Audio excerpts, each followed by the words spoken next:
Explain the concept of sequence padding in RNNs and its importance in processing sequences of varying lengths.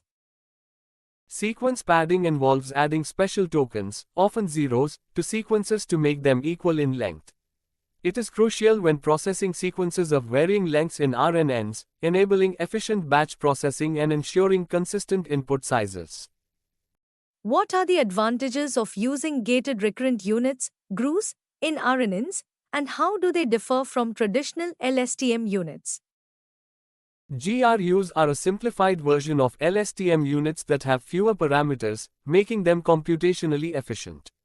They are suitable for tasks where model simplicity is preferred but still capture long-range dependencies in sequences. What is the role of the input gate in LSTM units, and how does it control the flow of information into the cell state? The input gate in LSTM units regulates the flow of new information into the cell state. It uses a sigmoid activation function to decide which information should be updated and added to the cell state, controlling the input's impact on the memory. Explain the concept of teacher forcing in RNN training and its advantages in sequence-to-sequence tasks like language translation.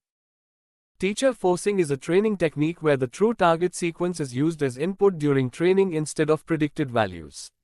It helps stabilize training in sequence-to-sequence tasks like language translation, providing more accurate context and improving model convergence. What are the challenges of handling long sequences in RNNs, and how do techniques like attention mechanisms address these challenges? RNNs face challenges with long sequences due to vanishing gradients and memory limitations. Attention mechanisms allow models to focus on relevant parts of the input sequence, mitigating these challenges by capturing context more efficiently.